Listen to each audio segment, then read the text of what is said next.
Back in the early to mid 2010s, the WWE would post a monthly article ranking the 25 hottest wrestlers in the industry at the time. This was known as the Power Rankings, which would go on for years until it unceremoniously ended in 2017. However, with these articles being an integral part of my childhood fandom with the WWE, I've decided to bring back the Power Rankings and put my own spin on things. So, in this video, I'll be ranking who I think are the 25 hottest commodities in the WWE right now based on how much momentum they have, how well they're booked, how good their character is, and how good their matches have been in recent memory. I think I'll be doing this once every month or so if you guys end up enjoying this. So make sure to like and subscribe and let me know your thoughts down below. One last thing I want to mention is that I'm not going to be including wrestlers that are currently injured or on hiatus. So no ranking of like Liv Morgan or Roman Reigns or something like that. It'll all be wrestlers currently relevant to ongoing storylines. But with all that being said, let's get started with number 25. Starting at number 25, I have Asuka, who was the Queen of the Ring finalist.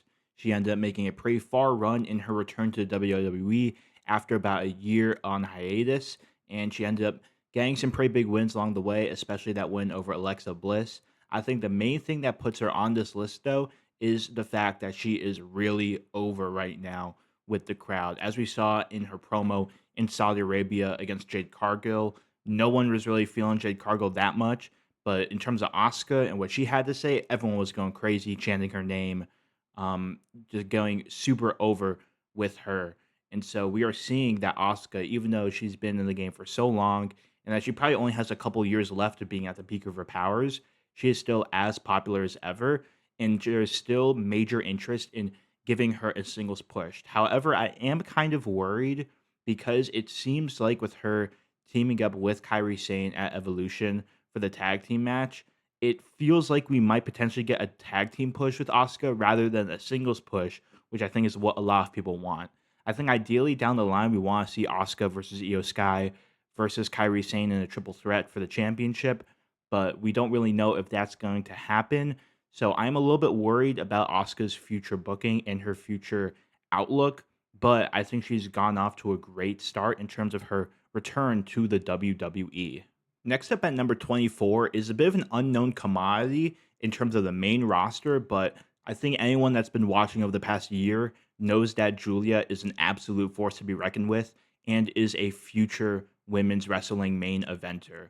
Julia recently won the United States Championship over Zelina Vega in Saudi Arabia at the SmackDown Before Night of Champions, and she has proven already that she is going to definitely have a lot of aura with this championship with the vignette she had recently. So there's a lot to be excited about when it comes to Julia. She has one of the cool, if not the coolest entrance in the whole game.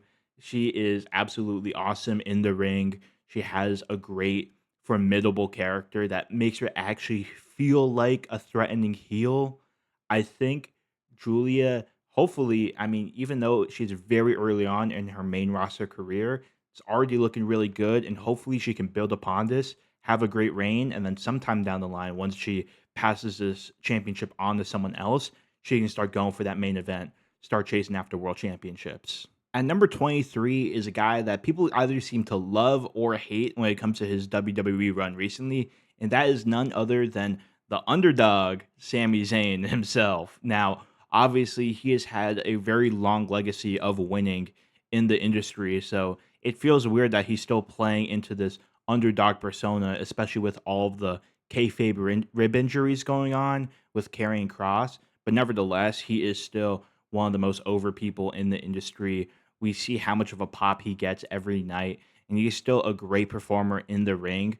I know that people are getting pretty annoyed by this babyface character that he's playing, and a lot of people feel like he is better as a heel.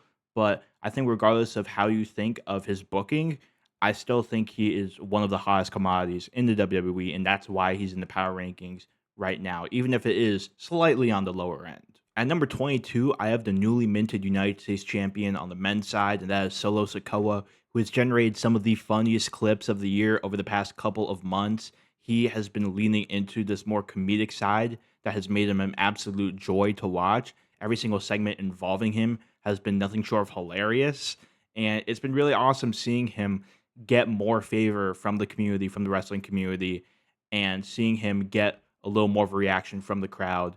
It is nice seeing him become this mix of like a diabolical heel, but also like a comedic villain. It is nice to see. The only reason why he's not higher is because I don't feel like he's that great of an in-ring performer right now. I still feel like he has a ways to go to become a top level 5-star match producer like, like a Cody Rhodes, for example, or like a Gunther, you know what I mean? But I still think everything other than the in-ring performance stuff is been awesome. So it's cool seeing him as the men's United States Championship, even though I was pretty surprised to see him win that championship over Jacob Fatu.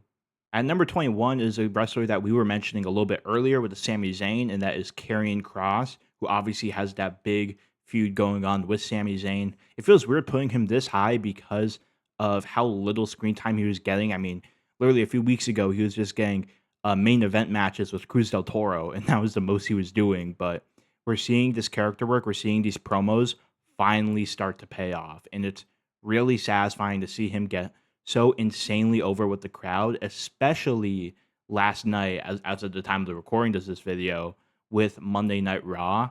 He was getting huge chants. We want Cross. He was getting low key the pop of the night, one of the biggest pops of that whole night in Providence. It's really awesome seeing just how insanely over he is with the crowd, with his incredible promos, his incredible character work.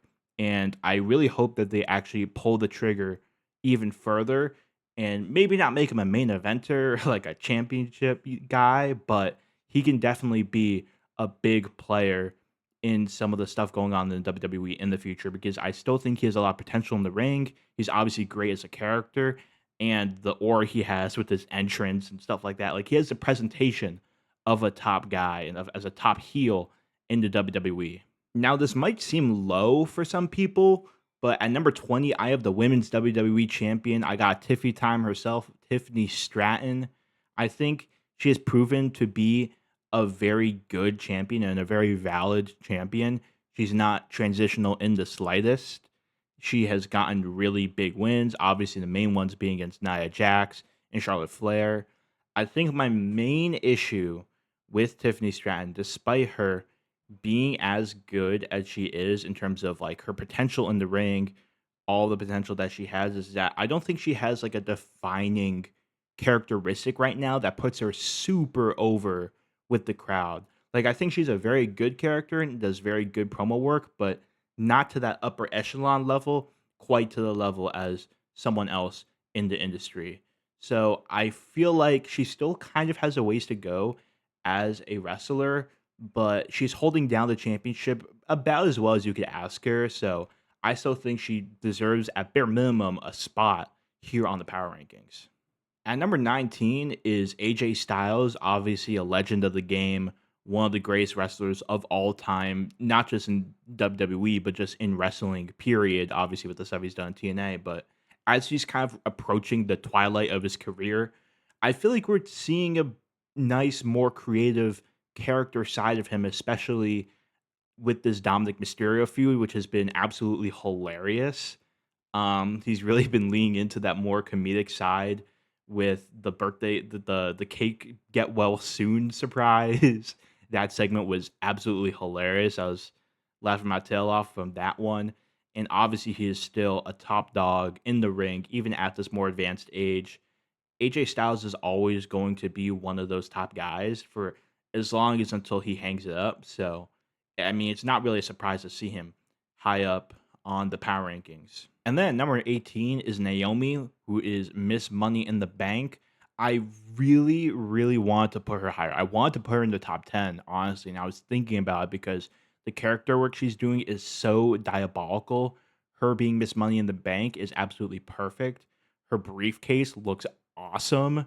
Her entrance is awesome. Like everything about this version of Naomi is just so cool, except for the booking. I absolutely hate the way she's being booked right now because they're doing the same thing that that Triple H has been doing for the past like 3 years, which is you have a Money in the Bank winner, and maybe they have a great cash in. Maybe she'll have a great cash in at SummerSlam or something like that. But Before then, she has looked absolutely stupid with these fake cash-ins. It's just so annoying to see. Like during that last woman standing match, I was just actively groaning when I heard her music because I'm like, I know she's not about to cash this in and win this right now. And she ended up just kind of looking foolish, and just kind of got destroyed by Tiffany Stratton. And she's heading into a match where I also imagine at Evolution she's going to be losing to Jade Cargill. So I really don't like her booking at all, which is a shame because by all measures and accounts, she should be a top 10 pushing top 5 wrestler in this industry right now. And I feel like she will get there once she does finally cash in and become women's champion. But for now, I'm just kind of frustrated with how she's being treated by the WWE. And at number 17 is Alexa Bliss, who obviously is making her return year here after 2 years of a hiatus. And it's really awesome seeing her back. I think the main thing, obviously, is again how over she is with the crowd. Gets some of the loudest pops of the night whenever she appears. And in ring, she still got it. Character wise, she's still great on the mic. Has these backstage segments where she's saying, witty one liners or saying just like making good points or whatever. I think she is still just one of those top women in the WWE. And right now she's chasing for that tag team championship, which I think puts her a little bit lower just because the women's tag team division is really dead right now and is really poorly booked. So I feel like even if she does win championship gold with Charlotte Flair, obviously it'll be a really cool moment and it'll be a really cool team dynamic. But I very much doubt the ability for them to be booked properly as champions. And I feel like it would just be a kind of a stepping stone for a future feud between Alexa Bliss and Charlotte Flair, which obviously it's gonna be fire. But right now, I feel like this tag team championship, while it is a great opportunity for her, I don't love the ability for WWE to capitalize on it because again, Alexa Bliss is another woman who should be in the top 10 of these power rankings. But again, I've been a little bit frustrated with some of the WWE's booking with women's wrestling. So unfortunately, Alexa Bliss is a little bit lower than I want her to be. However, if you want to talk about a thriving tag team division, all you got to do is look at SmackDown and look at the men's tag team division with the Street Profits. They've been holding down this tag team championship for a while now, and they have been absolutely cooking with these title reigns. I mean, obviously, their TLC match a few months ago was absolute cinema. Got a 5-star rating from Dave Meltzer, which is a rarity. But it was very well deserved, and obviously is one of the best matches of the year. It was an absolute banger. But even outside of that, they've had great title defenses, great matches. Obviously, Angelo Dawkins and Montez Ford are both elite in-ring performers. I think their character work has been great as like these sort of like tweeners of the division, kind of mixing between having nefarious intents, but also helping out some of the good guys and stuff like that. I feel like they have that character nuance that makes them interesting as champions. And I do feel like their championship reign is eventually going to end pretty soon with Joe Gacy and Dexter Lumis on the rise, as well as Andrade and Rey Phoenix on the rise, which we may or may not see later. But regardless, they've had an amazing reign, and I feel like they deserve that respect on the power rankings. So I got them at number 16. And now kicking off the top 15, we have Lyra Valkyria, the former inaugural women's intercontinental champion. She really came into her own with this Becky Lynch feud, and it only keeps getting better as time goes on. It has just been absolute cinema. Every episode of Monday Night Raw, always some crazy stuff happening. It's hilarious. It's great. It's dramatic. It's just awesome. And Lyra Valkyria has really held her own throughout this feud against Becky Lynch. And now with Bailey in the picture, again, she is holding her own greatly. Kind of being a little bit of a tweener, right?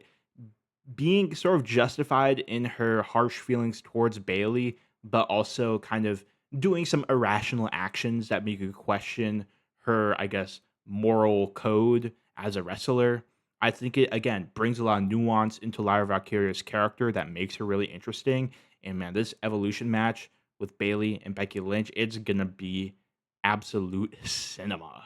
And that number 14, this is gonna make some people upset. And honestly, it makes me upset too. Putting Io Sky, the women's world champion, At number 14, this is a woman who has been so unbelievably over with the crowd, and it's not just because of her character work, it's also because she has been putting on incredible matches. She had what I believe is the current match of the year in her WrestleMania triple threat. By the way, the first ever women's WWE match to get 5 stars from Dave Meltzer, really a historic match all around, and she has been absolutely incredible in the ring as a character. But why is she not getting booked at all? She has not had a single title defense since WrestleMania. That was April. It's what, May, June, July? It's like 3 months ago at this point. Io Sky has been basically doing nothing. And again, it's not her fault. It's just the bookers. Like, what are the storytellers, what are the writers doing? Why are we not giving Io Sky any sort of feud whatsoever? Not even like a Stephanie Vaquer. You know what I mean? Not even like it's always been Rhea Ripley. As long as Io Sky's been champion, all of her title defenses have involved Rhea Ripley. And I love Rhea Ripley. I'm a huge Rhea Ripley person, but I'm like, we gotta find something new. We gotta find things for Io Sky to do. We need like Asuka to come in. We need maybe Kairi Sane to come in. I mean, they were trying to do the Liv Morgan thing until she got injured, but they also should have done the Liv Morgan feud way earlier. The fact that it took like 2.5 months for them to finally pull the trigger on the Liv Morgan feud was absolutely asinine. I feel like Io Sky's booking has been so unbelievably bad, and it really just makes me feel bad for Io Sky because she is should be on top of the world. Like in my opinion, if I had made a power ranking video like in April after WrestleMania, Io Sky probably would have been like 3 or 2. She might have been number one, honestly. Like she is literally like one of the best wrestlers in the entire world in terms of character, in terms of in ring ability, in terms of the complete package. And for some reason, the WWE is just not taking advantage of that, and it just makes me kind of sad. So we're gonna move on, but she is at least top 15. And then at number 13, we have the King of the Ring finalist, Randy Orton, who is still kicking it even at this day and age. And he has a match against Drew McIntyre coming up this Saturday. And I mean, that's going to be fun. I mean, there's not a lot to say about Randy Orton. You know, he's one of the greatest WWE wrestlers of all time. He is an absolute legend. The amount of aura that he has, I mean, when the crowd was singing his song in Saudi Arabia during Night of Champions, that was legit like goosebumps. You know what I'm saying? So I think Randy Orton, there's not much to say because he's done so much and he has nothing left to prove. So he's just putting on great matches, putting some guys over, putting on some great feuds. We'll see if the heel turn comes. If we get one last heel run from Randy Orton, that'll be pretty cool. But for now, number 13. And then number 12. This might be too high, but I'm just like, alongside the rest of the IWC, I'm a big Drew McIntyre person. Obviously, he is just one of the most diabolical heels we have ever seen in the WWE, period. And he puts on incredible matches. He puts on 5 star caliber matches. And he is now back from injury. I honestly thought he would be gone for longer because that fall he took against Damian Priest in the Fatal 4-Way at Backlash looked pretty bad. But hopefully he's doing well physically. I mean, he's going to have to be because he has the Saturday night's main event match against Randy Orton, and that should be great. And I think it's cool how, even though he lost that feud against Damian Priest, he immediately comes back, walks right into the main event, walks right into Cody Rhodes and Randy Orton, and takes them on head first. I think that is a great vote of confidence from the WWE and shows that, thankfully and hopefully, Drew McIntyre will not fall to the wayside to be a mid Carter ever again. Because Drew McIntyre, I think at this point of his career, if he's not in the main event every single time, it's kind of an injustice. And listen, I got a hot take for number 11. Some people might think this is a way too high, and maybe it is, but I am over the moon excited about Andrade and Ray Phoenix as a tag team. And Andrade is a guy that I've always kind of had questions about in terms of his ability to be a great babyface character. And Ray Phoenix is obviously great, but I've had those questions about Andrade. He's obviously one of the best in-ring performers in WWE history. He has a long history of amazing NXT matches as well as great main roster performances. And Ray Phoenix, I mean, despite being a newcomer, is already establishing himself as a great in-ring performer. And it's weird because both of these guys don't have that much character work to them. They're just kind of like cool guys who are really athletic that want to team up and beat people up. And like that's enough to make an interesting tag team because they're both incredible in the ring. And I think that alone, just their prowess in the ring, is enough for them to get over with the crowd. We saw it with this last SmackDown. We saw it with the SmackDown in Saudi Arabia, where that match against DIY was like probably the most excited that crowd was that entire night during a night that had CM Punk, John Cena, Tiffany Stratton, and more on that card. It was the Andrade and Rey Fenix match that had the crowd going the craziest because they were just so good in the ring. I need to see these guys with tag team gold. I need to see them have big tag team matches against the Street Profits and more. I think they are absolutely awesome as a tag team duo, and I'm absolutely loving the push that they are currently getting. But here we are now in the top 10. At number 10, I have Penta.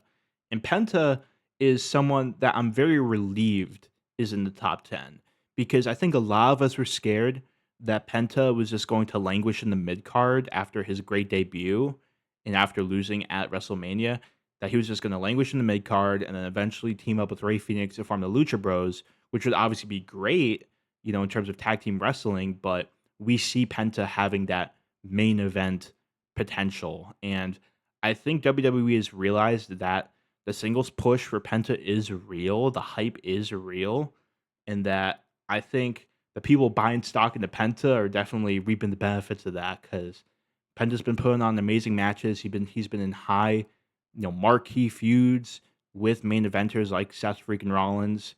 And because of that, I think he is worthy of the top 10. And hopefully he rises up. I hope he gets championship gold in the singles division at some point, whether it's Intercontinental, United States, or maybe a world championship.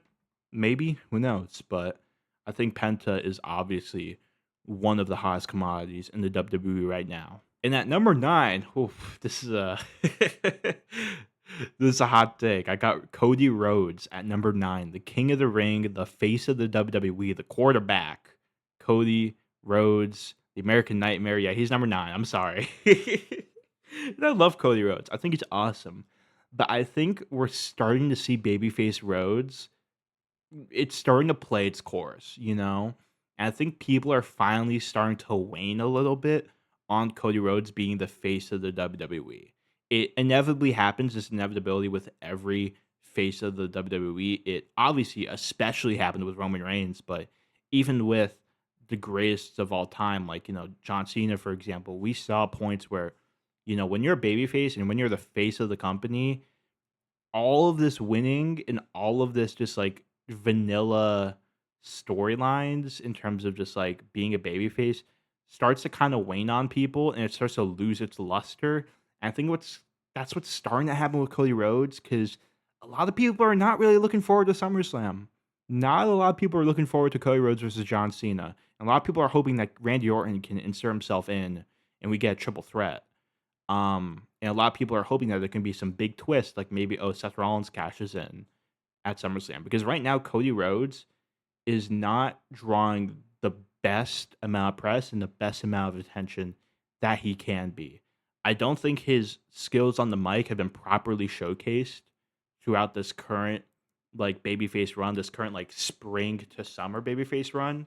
I think we saw a better version of him when he was kind of going like Homelander mode against Kevin Owens because it was kind of towing the lines between being that babyface and being mainly the ultimate like anti-hero. You know what I mean?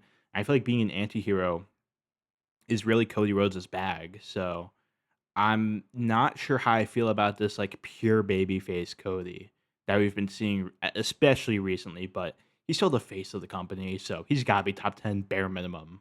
And at number 8, we got the Ring General, Gunther. He is the men's world heavyweight champion. He won against Jey Uso in a pretty shocking fashion to a lot of people after Money in the Bank. And he is entering a reign that is starting to worry people because he's going up against Goldberg. And yeah, he's going up against like 60-year-old Goldberg, which is going to be a whatever match, but at least the feud's been kind of interesting.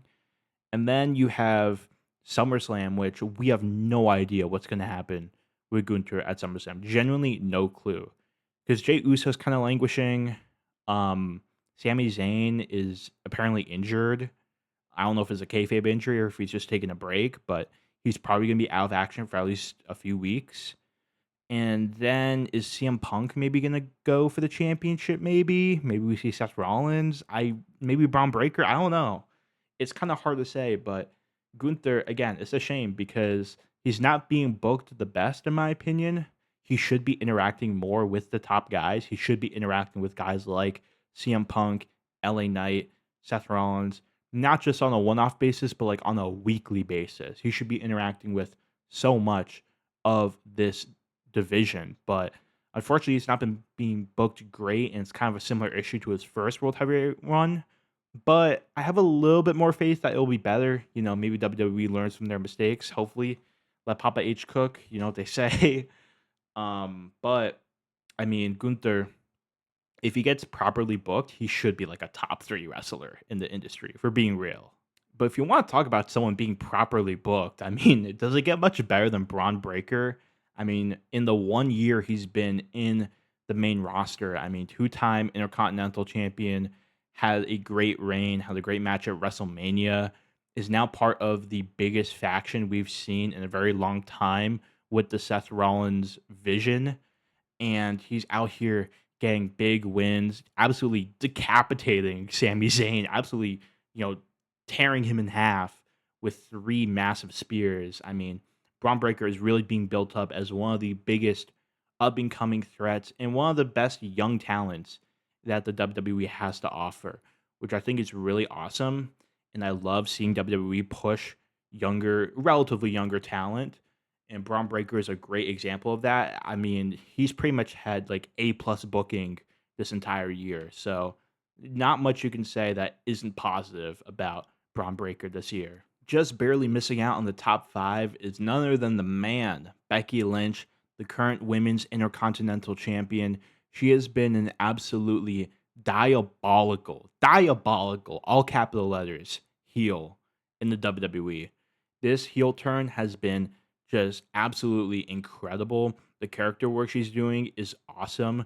The mic work she does is awesome. The chemistry she has with Lyra Valkyria and with Bailey is awesome. She was playing like peak instigator last night as of the recording of this video on Raw. She has been an absolutely incredible heel.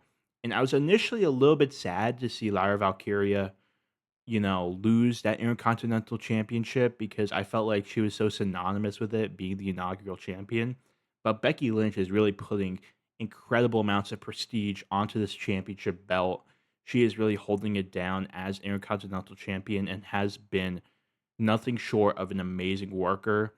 And I'm very excited again for that Evolution triple threat match. It's gonna be sick. So I really wanted to put her top 5, but I feel like my top 5 is pretty definitive. So Becky Lynch, I mean, still one of the 6 best wrestlers, one of the 6 hottest commodities in WWE right now. At number 5, I got John Cena, who I thought I was going to put at number 1, but people have had kind of mixed reactions to his heel turn and his run as WWE Undisputed Champion. He obviously has put on main event caliber matches, has put on some good matches. He has put on some stinkers though, like that WrestleMania match, obviously. That R-Truth match was kind of a nothing burger, even though it was funny. And him as a heel, his promos have been mostly great, but he stumbled a little bit at times. Some of his promos have felt a little bit dragged down and not fully missed the mark. But like it's John Cena, it's the GOAT. He's gonna be top 5. And I don't think there's that much else to say other than like, bro, it's John Cena. He's the GOAT and he's heel now. Like that's crazy.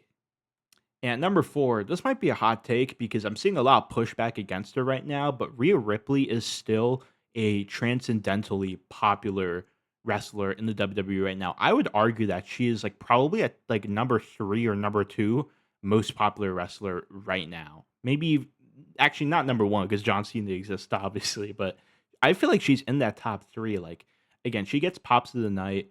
She is extremely popular and she is just so beloved by her fan base. And I feel like her in ring performance backs it up. I think she's put on great matches this year. Even her match at Night of Champions against Raquel Rodriguez, which was built up in like basically like 2 weeks, I felt like was an awesome match and one of the best matches of that night. And I think her character work is obviously like always going to be a hit. So I feel like there's no reason to not put her top five as the face of women's wrestling in WWE and as arguably one of the biggest faces of WWE period amongst both gender divisions. So I feel like Rhea Ripley deserves her respect in the top five, even if some people are trying to call her Rhea Hogan, even though that's a ridiculous claim. But regardless, is what it is, and I still have Rhea Ripley as number four. But man, at number three, I got L.A. Knight. Yeah, no, this is crazy seeing how huge he is and how loved he is. I don't think I've ever seen a man like more over consistently than L.A. Knight. The way the crowd like goes crazy for him is awesome. And I think it's great that even after the devastating Money in the Bank loss, which whew, I'm still not happy about to this day, he is still insanely over and he is not down and out in the slightest. And him being in this main event feud has really shown that he's not just main event material, he is like world champion material in my humble opinion.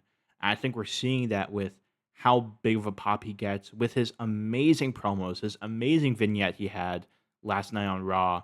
And then obviously, I mean, the picture I use right here, I mean, this moment of him in the crowd going absolutely crazy, and him, just crashing out on Seth Rollins and throwing up the yes sign. I mean, like this genuinely again like gave me goosebumps because I'm like, dude, this is such a cool wrestler. Like this feels like some attitude era, ruthless aggression era stuff.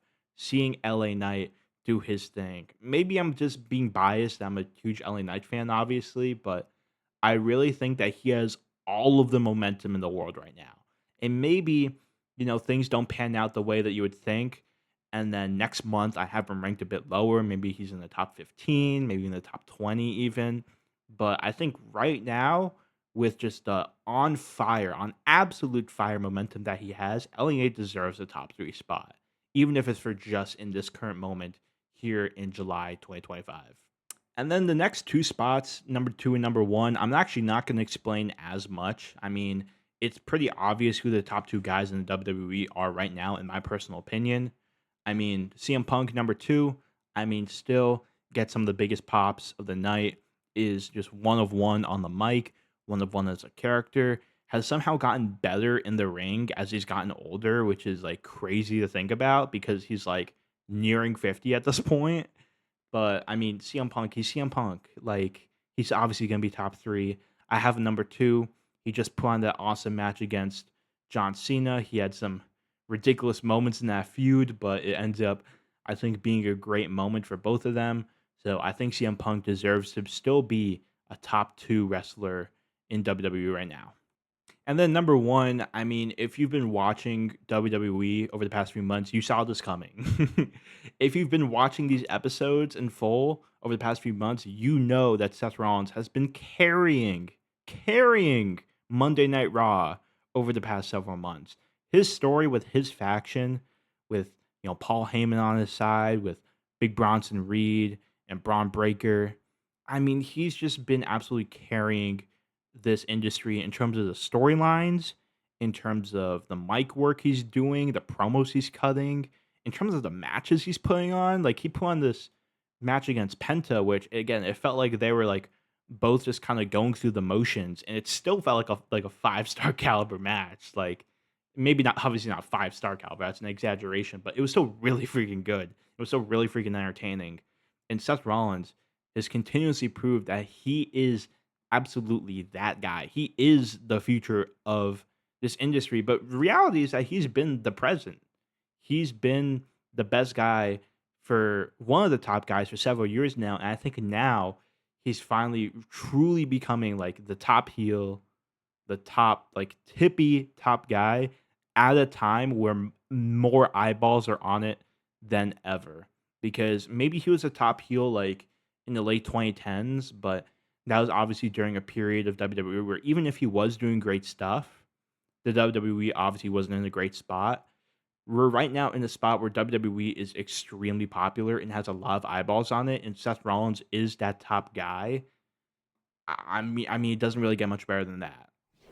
And those are my power rankings. I hope you guys enjoyed this video. I had a lot of fun making this and a lot of fun ranking these. Let me know who I robbed out of a top 25 spot.